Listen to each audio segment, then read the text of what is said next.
Hello everyone! Today we are going to be drawing an Esther Elzinga Inspired Bird. I'm going to be drawing this bird on black paper with white pencil as well as white paper with black marker. So you've got two options here. Let's get started. First one we're going to start is our black marker on white paper. Now I'm using a graphite pencil or a grey lead pencil. And I'm drawing the basic shapes of this bird. So it's got a round circular head, an oval body, triangular beak, and then this sort of trapezoid shaped tail, as well as a rectangular wing. Now I take those basic shapes and I redefine them into more specific little joints and parts of the bird. I've started to segment the wing into each individual feather, and I also do this with the tail feathers. The tail feathers are a little bit larger than the wing feathers as well.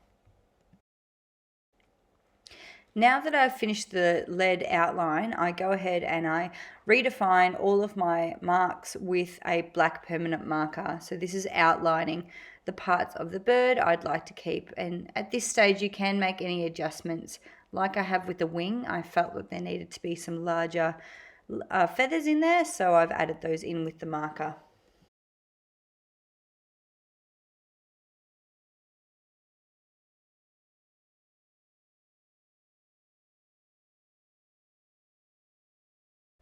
Now that I've gone back over the basic shape of the bird, it's time to get started on a little bit more of those finer details.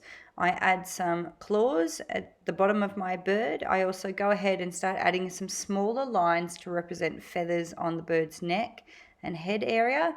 I also draw a beak and an eye. Now it's time to draw the larger feathers down the body of the bird. I'm using this simplified V shape, and I use them in between each other. So if I've got two, I find the middle of those two V's, and that's where I draw the one below. So this sort of makes a nice little pattern down the middle of the bird and down its body.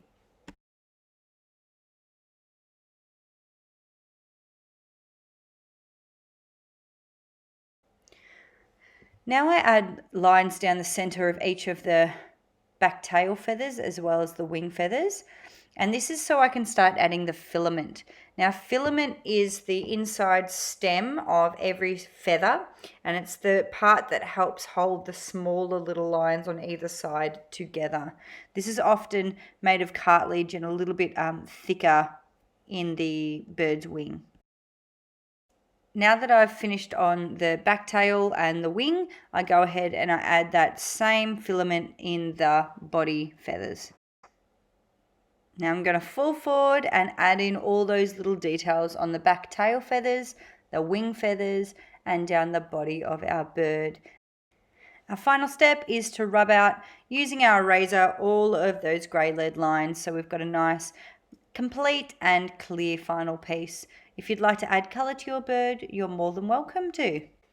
Okay, our second bird. So we've already had a go at drawing our black marked bird on our white background. Now it's time to draw our white pencil bird on our black background, and we're using the same steps. So step number one is to use your lead pencil to draw the basic shapes of the bird, that round circle head, the oval body, the trapezium tail, and the rectangle wing.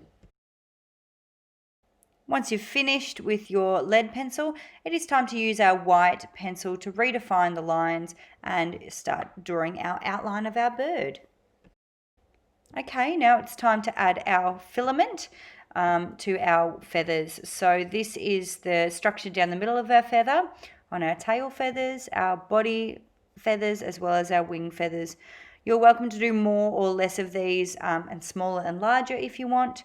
Also, we're adding the claws to the bottom of our bird.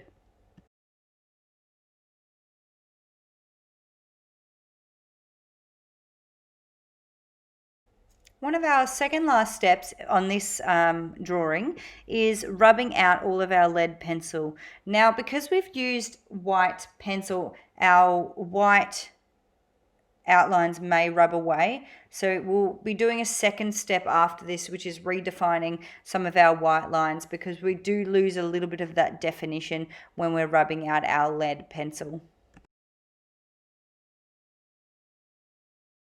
Okay, it's our time for our final step. We are using our white pencil to go back in and redefine parts of our bird.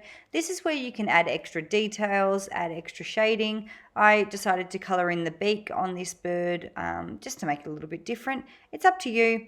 Have a bit of fun with it. Make these birds your own, and remember to check out Esther Elzinga's website. She's a fantastic Dutch artist and printmaker. It's definitely worth having a look at her artwork. Thanks for joining me today, and I hope you enjoyed making your Esther Elzinga inspired bird illustrations.